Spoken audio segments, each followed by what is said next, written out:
नमस्कार दोस्तों, मैं दीपांशु आप सभी का अपने चैनल पे स्वागत करते हैं। दोस्तों, पिछली क्लास में जो है मोरोत्तर काल मतलब मोर काल के पतन के बाद जो वंश जैसे सुंग वंश, कण्व वंश, सातवाहन वंश, यहाँ तक कि चेदी वंश के बारे में हम लोग अध्ययन किए थे। उसी मतलब मौर्य काल के बाद जो वंश अस्तित्व हुआ उसके समय, उसके कार्यकाल के समय जो है विदेशी आक्रमण हुआ, ठीक है ना। तो उसी विदेशी आक्रमण को हम आज के वीडियो में हम कवर करेंगे। थोड़ा सा हम पृष्ठभूमि को समझते हैं क्या हुआ था। तो मौर्य काल के पतन के बाद क्या हुआ, प्रांत जो है अपने आप को स्वतंत्र घोषित करने लगा।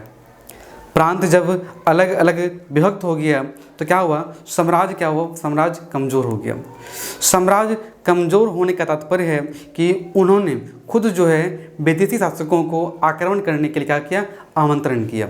और इसी क्रम में क्या हुआ, क्रमबद्ध तरीके से पहले इंडो ग्रीक, शक, पहलव और कुषाण जैसे विदेशी शासकों ने भारत पर आक्रमण किया। तो इस क्रम को जो है याद रखना बहुत ही ज़रूरी है, क्योंकि इसके क्रम से भी क्वेश्चन आता है। तो पहले इंडो ग्रीक, फिर शक, फिर पहलव, उसके बाद कुषाण, ठीक ना। कौन कुषाण। तो इसका एक ट्रिक याद कीजिए, इस प्यार के, क्या ट्रिक है, इस प्यार की, ये इसके क्रम को याद करने का ट्रिक है, छोटा सा ट्रिक है। इसी तरह हम भी याद किए हैं, इस प्यार की। तो ई से क्या होगा, इंडो ग्रीक, ई से इंडो ग्रीक। सौ से क्या हो गया, शक, पौ से क्या हो गया, पहलव, और कौ से क्या हो गया, कुषाण। तो इस ट्रिक से जो है इसके क्रम को आप आराम से याद कर सकते हैं, ठीक है ना। इस प्यार के तो पहले हम जो है इंडो ग्रीक के बारे में जानें। इंडो ग्रीक या हिंदी यूनानी या बैक्ट्रियाई। इंडो ग्रीक क्यों कहते हैं, क्योंकि ग्रीक मतलब ग्रीक से आए थे, यवन से आए थे, ठीक है ना, यूनान से आए थे, इसीलिए इसे इंडो ग्रीक या हिंदी यूनानी कहते हैं। चूँकि बैक्ट्रियाई क्षेत्र से, जिससे कहाँ, किस क्षेत्र से, बैक्ट्रियाई क्षेत्र से आए थे, इसीलिए इसे बैक्ट्रियाई भी कहा जाता है। तो बैक्ट्रिया में क्या हुआ, बैक्ट्रिया में विद्रोह हुआ, और इसी विद्रोह के कारण क्या हुआ, विद्रोह के कारण कुछ वंश जो है या कुछ शासक, कुछ व्यक्ति जो है भारत की ओर प्रस्थान किया। उसी में कौन था, डेमेट्रियस प्रथम। तो पहली बार जो है डेमेट्रियस, चूँकि विद्रोह हो गया था, तो विद्रोह के वजह से भारत की तरफ वो कूच किया, और पहली बार क्या हुआ, डेमेट्रियस प्रथम के द्वारा भारत पर आक्रमण किया गया, भारत पर आक्रमण किया गया। तो डेमेट्रियस प्रथम द्वारा भारत पर पहला विदेशी आक्रमण हुआ था। क्वेश्चन पूछा जाता है कि भारत पे सबसे पहला विदेशी आक्रमण कौन था, तो कौन था, डेमेट्रियस प्रथम। डेमेट्रियस प्रथम जब भारत पर आक्रमण किया तो उन्होंने साकाल, जिसे वर्तमान में सियालकोट, अपना राजधानी स्थापित किया। क्या था, साकाल, साकाल या सियालकोट, सियालकोट इन्होंने अपनी राजधानी स्थापित किया। साथ ही इस वंश का क्या हुआ, तो डेमेट्रियस प्रथम जब आक्रमण किया तो मतलब कि इन्होंने भारत में एक नए वंश का स्थापना किया, जिसे डेमेट्रियस वंश के नाम से जानते हैं। और इस तरह क्या हुआ, डेमेट्रियस वंश का संस्थापक कौन हो गया, संस्थापक हो गया डेमेट्रियस प्रथम, ठीक है ना। तो क्वेश्चन आएगा कि डेमेट्रियस वंश का संस्थापक कौन हुआ, डेमेट्रियस प्रथम, ठीक है ना। और इन्होंने अपनी राजधानी कहाँ बनाया, साकाल या सियालकोट। इस वंश के, किस वंश के, डेमेट्रियस प्रथम वंश के सबसे प्रतापी शासक जो हुआ, जो महान शासक हुआ, वो कौन था, मिनांडर, मिनांडर।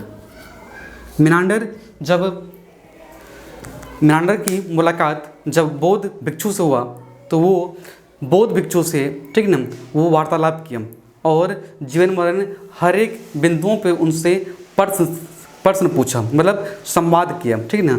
और उसी संवाद को एक पुस्तक में संकलित किया गया है, जिस पुस्तक का क्या नाम है, मिलिंदपनहो। क्या नाम है, मिलिंदपनहो। मतलब कि मिनांडर जो थे वो बौद्ध धर्म के अनुयायी थे, ठीक है ना। मतलब इसे जब प्रभावित हुए तो वो क्या हुआ, बौद्ध धर्म के अनुयायी बन गए। कौन, मिनांडर। और मिनांडर को जो है बौद्ध धर्म में मिलिंद के नाम से भी जाना जाता है, ठीक है ना। तो मिनांडर ही क्या है, मिलिंद है, ठीक है ना। और इन्होंने क्या हुआ, तो वो बौद्ध भिक्षु कौन था, बौद्ध भिक्षु था नागसेन। क्या नाम था, नागसेन। तो नागसेन से जो प्रश्न संवाद किया उसको एक पुस्तक में संकलित किया गया। उस पुस्तक का नाम है कौन सी, मिलिंद पनहो, मिलिंद पनु, मतलब मिलिंद का प्रश्न, मिलिंद का प्रश्न, मिलिंद का प्रश्न किसके साथ हुआ था? तो नागसेन के साथ। नागसेन क्या था? ये बौद्ध भिक्षु था और इसी के साथ इसका संवाद हुआ। संवाद होने के बाद ये संतुष्ट हो गया बौद्ध धर्म से, तो बौद्ध धर्म का अनुयायी बन गया, बौद्ध धर्म का ये अनुयायी बन गया। बात करें यूकेटाइट्स, जब क्या बोले कि इसका बाद कौन हुआ? डेमेट्रियस प्रथम के बाद साथ साथ कौन है? यूकेटाइट्स, और इन्होंने भी भारत में शासन स्थापित किया और इसके नाम पे ही एक वंश स्थापित हुआ, यूकेटाइट्स वंश, यूकेटाइट्स वंश। तो यूकेटाइट्स वंश का स्थापक कौन हुआ? यूकेटाइट्स, ठीक ना। और इन्होंने अपनी राजधानी जो है, अपनी राजधानी तक्षशिला, कहाँ पे? तक्षशिला स्थापित किया। एक महत्वपूर्ण क्वेश्चन है कि यूकेटाइट्स वंश का जो प्रतापी शासक था वो कौन था? तो वो था, कौन था? एंटियालकिड्स, एंटियालकिड्स, एंटियालकिड्स, एंटियालकिड्स। और एंटियालकिड्स का राजदूत था होलियोडोरस। कौन था? होलियोडोरस। और होलियोडोरस जो है विष्णु धर्म से, भागवत धर्म से इतना प्रभावित हुआ कि उन्होंने एक स्तंभ का, इसका नाम है क्या?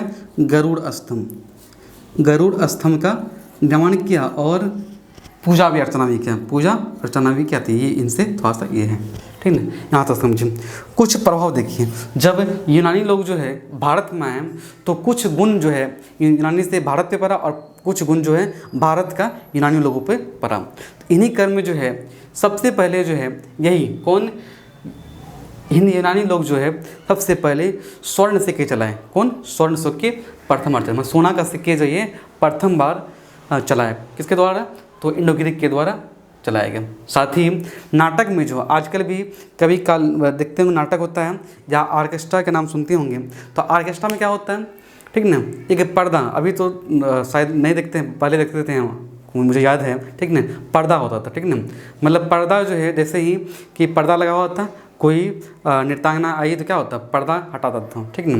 तो ये पर्दा का जो चलन था वो कहाँ से आया? तो इंडो ग्रीक से ही पर्दा का ये चलन हुआ। नाटक में पर्दा का उपयोग जो है हिंदू यूनानी के द्वारा हुआ। साथ ही तपस्या या योग, ठीक ना, तपस्या और योग की क्रियाएं जो है भारत से यूनानी लोग सीखा। तो ये कुछ पॉइंट था। साथ ही एक नोट याद कीजिएगा, ठीक ना, कि यहाँ क्या देखिए स्वर्ण के सिक्के, स्वर्ण के सिक्के, और इसी वंश के एक शासक हुए एस्ट्रेटो द्वितीय, एस्ट्रेटो द्वितीय, और एस्ट्रेटो द्वितीय के द्वारा शीशे के सिक्के भी चलाया गया, शीशे के सिक्के भी चलाया गया। किसके द्वारा? एस्ट्रेटो द्वितीय के द्वारा। ये भी महत्वपूर्ण क्वेश्चन है, इसको याद रखिए। आगे बढ़ते हैं। अब क्या कि हम पढ़े क्या चीज़? Indo Greek. ये काफ़ी है जो हम पॉइंट डाउन किए हैं, समझिए। इससे क्वेश्चन ही आएगा, इससे क्वेश्चन आ सकता है, इसके अलावा क्वेश्चन नहीं आने वाला है, ठीक है ना। तो अब क्या देखें कि इंडो ग्रीक के बाद कौन वंश स्थापित हुआ? तो शक वंश, मतलब शक वंश जो है भारत पर आक्रमण किया। ये शक वंश कौन थे? तो शक जो है ये मध्य एशिया से, कहाँ से? मध्य एशिया से पशु, मतलब पशुओं के चारागाह के खोज में कहाँ आया था? भारत आया था। ये शक जो है ये 5 कबीलों में विभक्त था, और ये 5 कबीले भारत में आकर 5 जगह स्थापित हुआ। वो जगह क्या था? कंधार, तक्षशिला, मथुरा, उज्जैन, नासिक। ये 5 कबीले में जो है सबसे जो महत्वपूर्ण कबीला था वो कौन था? उज्जैन। कौन था? उज्जैन काफ़ी महत्वपूर्ण था। बाकी का भी हम थोड़ा सा देख लेते हैं, क्वेश्चन आने की संभावना रहती है, ठीक ना। तब पहला कौन था? तक्षशिला। तक्षशिला के शासक जो थे वो कौन थे? एजिलीसेज, एजिलीसेज, एजिलीसेज सिक्का, ठीक ना, ये भी सिक्के चलाया, ठीक ना, इनके द्वारा भी सिक्के चलाया गया, ठीक ना। साथ ही मथुरा की जो शासक थे उन शासक को वहाँ के स्थानीय शासक ने उसे हरा दिया, ठीक है। और उन्होंने मतलब शक शासक को हराने के उपलक्ष्य में एक संवत, ठीक ना, इससे 2 पॉइंट देखिए। 57 ईसा पूर्व में क्या हुआ? उस शक राजा को हरा दिया, ठीक है ना। और इनसे जो है शक राजा को जब हराया तो इन्होंने अपने आप को जो है विक्रमादित्य, विक्रमादित्य की उपाधि से अपने को नवाजा।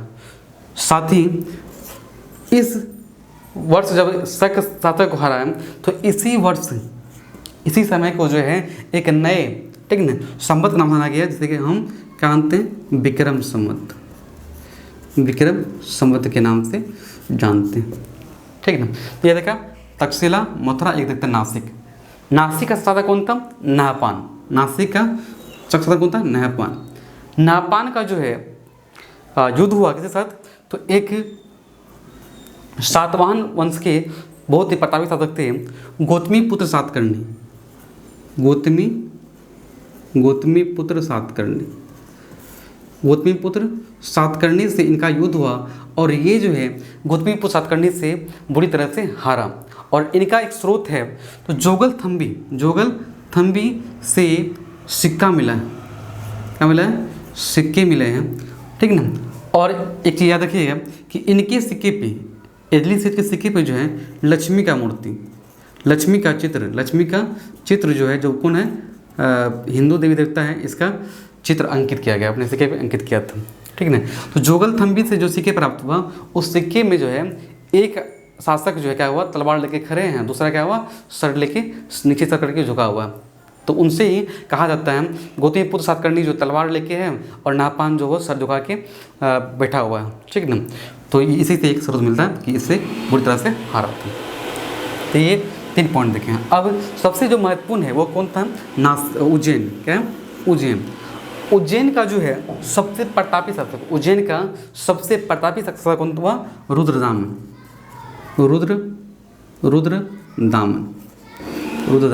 प्रथ। और इनके द्वारा क्या हुआ, एक शिलालेख निर्मित किया गया है। कौन शिलालेख है, तो जूनागढ़ अभिलेख, एक अभिलेख का निर्माण किया गया है, जूनागढ़ अभिलेख। और ये अभिलेख एकमात्र अभिलेख ऐसा है जिसमें जो लेखन कला है वो क्या है, संस्कृत भाषा, किसमें, संस्कृत भाषा में, साथ ही काव्य शैली में। याद रखिएगा कि जूनागढ़ का अभिलेख जो है वो किस भाषा में लिखा गया है, संस्कृत भाषा में। जबकि इनसे पहले जो राजा थे, शासक थे, अशोक, मौर्य काल के समय, अशोक के समय ब्राह्मी, प्राकृत, अरमाइक, ठीक ना, खरोष्ठी लिपि का उसमें अंकन किया गया था। लेकिन इसे क्या, ये संस्कृत भाषा में अंकित किया था। इससे मतलब कह सकते हैं कि रुद्रदामन प्रथम जो है ये संस्कृत का क्या था, काफ़ी करीब था, ठीक ना, बहुत ही। और ये काव्य शैली में लिखा गया, ठीक ना। इसी जूनागढ़ अभिलेख में जो है सुदर्शन झील का भी क्या हुआ, चर्चा किया गया। सुदर्शन झील क्यों महत्वपूर्ण है, क्योंकि इनसे थोड़ा याद रखिएगा, सुदर्शन झील जो है ये कहाँ पे है, तो गुजरात के गिरनार क्षेत्र में, ठीक है ना, सुदर्शन झील का निर्माण किया गया। और सुदर्शन झील का निर्माण कौन किया था, चंद्रगुप्त मौर्य के द्वारा इसका निर्माण किया गया। साथ ही सुदर्शन झील से जो है नहरें निकाला, क्या, नहरें निकाला, तो किसके द्वारा, अशोक के द्वारा। और इसी सुदर्शन झील का जो है रिपेयर, मतलब मरम्मत जो है, ठीक है, जीर्णोद्धार कौन किया था, तो ये रुद्रदामन प्रथम के द्वारा किया गया था। तो ये काफ़ी महत्वपूर्ण है, थोड़ा सा इसको याद रखिएगा, ठीक। चलते आगे बढ़ते हैं हम लोग। अब क्या हुआ, तो क्या थे, इस प्यार में थे, इससे क्या होगा, इंडो ग्रीक, सौ से शक, पौ से क्या हुआ, पहलव, नॉट पल्लव, क्या, पहलव। तो पहलव वंश से ज़्यादा कुछ एक पॉइंट आता है, ठीक है ना, एक ही पॉइंट आता है, तो देखिएगा, बस एक चीज़ देख लेते हैं हम लोग कि पहलव वंश का संस्थापक कौन था, तो मित्री। और इनके जो शासक हुए, प्रशासक हुए, वो कौन थे, तो गोंडोफनीज, बता सकते हैं, तो गोंडोफनीज। और इन्होंने अपनी राजधानी कहाँ स्थापित किया, तक्षशिला। और इनसे जो काफ़ी महत्वपूर्ण एक क्वेश्चन आता है, सबसे महत्वपूर्ण क्वेश्चन आता है, वो क्या था, प्रथम ईसाई प्रचारक। तो प्रथम ईसाई प्रचारक कौन थे, तो वो थे सेंट थॉमस। इसलिए काफ़ी महत्वपूर्ण है सेंट थॉमस, जो मतलब कि भारत में आने वाला पहला ईसाई प्रचारक कौन थे, तो सेंट थॉमस। ये काफ़ी महत्वपूर्ण है, इसको याद रखिए, मत रखिए, कोई दिक्कत नहीं, लेकिन ये पॉइंट जो है याद रखना बहुत ही आवश्यक है। क्या है कि सेंट थॉमस जो है प्रथम ईसाई प्रचारक थे। आगे बढ़ते हैं। तकवंश के बाद कुषाण वंश। क्या है, कुषाण वंश जो है एग्जाम के दृष्टिकोण से काफ़ी महत्वपूर्ण है, क्योंकि इनका हर एक पॉइंट जो है एग्जाम में किसी न किसी एग्जाम में जरूर आता है, ठीक है। तो ये काफ़ी महत्वपूर्ण तौर देखिएगा, ध्यान से देखिएगा। कुषाण वंश के संस्थापक जो थे, जानते हैं कुषाण वंश जो है वो कहाँ से आए थे। कुषाण वंश जो है वो पश्चिम चीन के यूची जनजाति के थे, और ये क्या हुआ, वह पश्चिम चीन से भारत आया था। इसका संस्थापक कौन था, तो कुजुल कडफिसेस,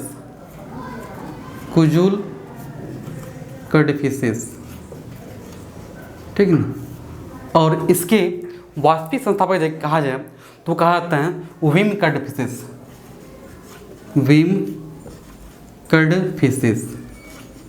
कडफिसेस को, ठीक है ना। क्यों, उच्चारण कुछ और हो सकता है, ध्यान दीजिएगा, ठीक है ना। विम कडफिसेस, ठीक है ना।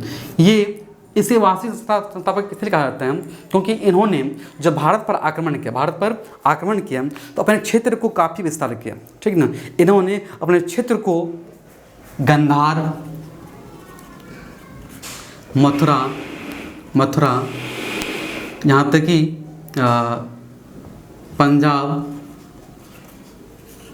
पंजाब तक अपने क्षेत्र का विस्तार किया था। इसीलिए विम कडफिसेस को जो है वास्तविक संस्थापक कहा जाता है। विम कडफिसेस जो है महत्वपूर्ण क्यों है, क्योंकि ये शैव धर्म को बहुत मानते थे, ये शैव धर्म के अनुयायी थे। क्यों ऐसा क्यों कहा गया, तो इन्होंने इनके समय से इनके कार्यकाल का जो सिक्के थे उन सिक्के प्राप्त हुआ है कि इनके सिक्के पर इनका सिक्का जो है 2 सिक्के होते थे, एक तांबे का एक सोना का, दोनों का ये सिक्के प्रचलन था इसके शासन काल में।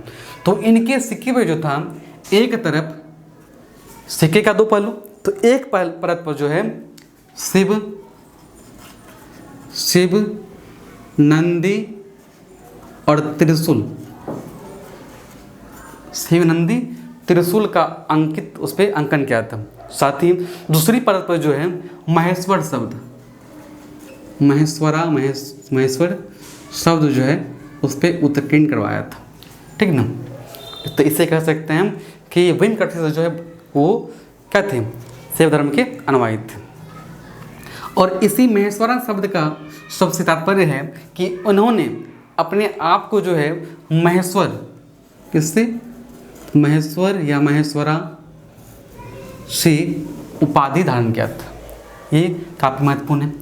कुषाण वंश का जो सबसे प्रतापित शासक हुए वो कौन थे, कनिष्क। कौन थे, कनिष्क जब राजा बना, राजाभिषेक हुआ, कब हुआ था, 78 ईस्वी में।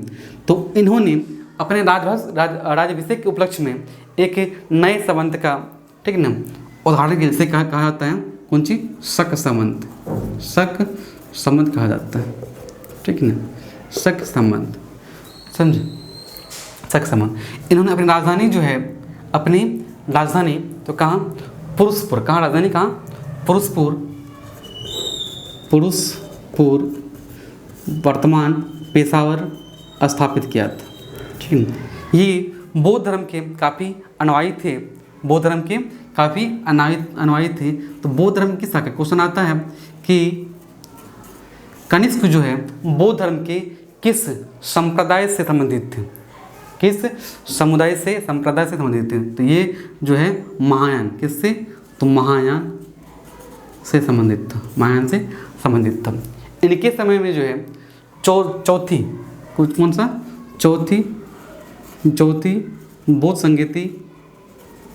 बौद्ध संगीति हुआ, ठीक है ना, जिसकी अध्यक्षता कौन किया था, तो वसुमित्र के द्वारा इसकी अध्यक्षता किया गया था।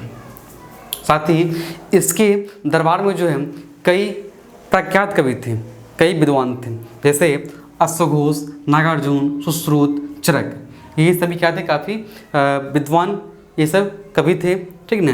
अश्वघोष जो है इन्होंने बुद्ध चरित रचना किया, और बुद्ध चरित को जो है बौद्धों का रामायण, किसका, बौद्धों का रामायण कहा जाता है, किसको, बुद्ध चरित को। वहीं नागार्जुन जो है इन्होंने शून्यवाद का सिद्धांत, किसका? शून्यवाद का सिद्धांत, शून्यवाद का सिद्धांत, ठीक है ना। जिस तरह आइंस्टीन के द्वारा सापेक्षता का सिद्धांत दिया गया, उसी तरह नागार्जुन के द्वारा शून्यवाद का सिद्धांत दिया गया। इसीलिए नागार्जुन को जो है भारत का आइंस्टीन, किसका? भारत का आइंस्टीन, यहाँ लिख देते हैं, भारत का आइंस्टीन कहा जाता है। किसको? तो नागार्जुन। किसको? नागार्जुन को कहा जाता है। सुश्रुत जो है शल्य चिकित्सा, किसका? शल्य चिकित्सा मतलब चीर फाड़ करने का जनक कहा जाता है। किसको? सुश्रुत को। क्या कहा जाता है इसको? शल्य चिकित्सा का जनक कहा जाता है। वहीं चरक जो थे वो क्या थे? चरक जो है बहुत ही बड़े राजवेद थे और इसी चरक के द्वारा चरक संहिता रचना किया था, ठीक है।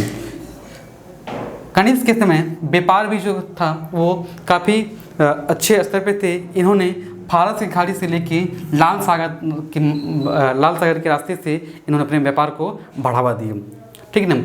और इसके समय जो रेशम मार्ग था, इन्होंने रेशम मार्ग पर अधिकार कर लिया और इनसे भारी मात्रा में चुंगी मतलब कर जो है इससे मतलब प्राप्त करता था, जिससे इनका राज्य जो है काफ़ी शक्तिशाली वैभवशाली थे।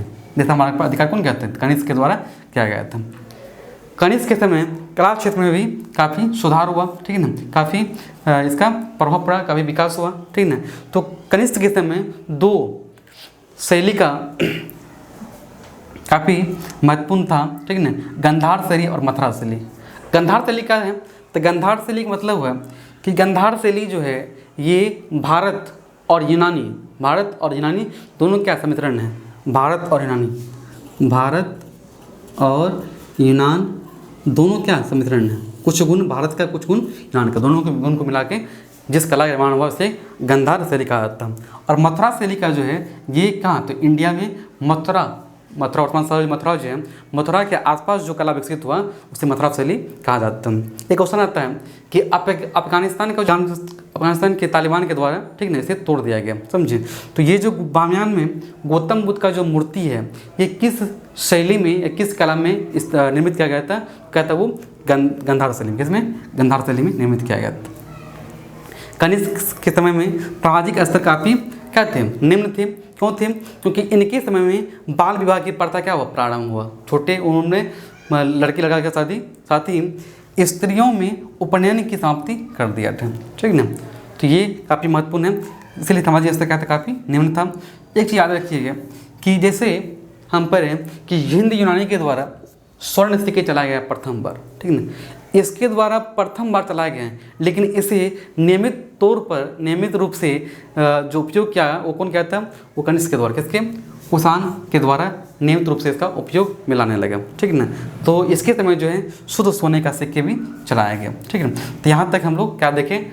मूर्धर काल के समय विदेशी आक्रमण को हम लोग यहाँ तक कवर किए, ठीक। थैंक यू, धन्यवाद। आप जो है वीडियो को देखिए, इनके बाद जो हमारा वीडियो आएगा एक अलग प्लेलिस्ट बना दिए हैं, इसका MCQ मतलब इन टॉपिक से जो भी MCQ किसी न किसी एग्ज़ाम में विभिन्न एग्जाम पूछा गया है, उन MCQ को जो हम एक जगह संग्रह किए हैं, तो उसको भी आप ज़रूर देखिएगा।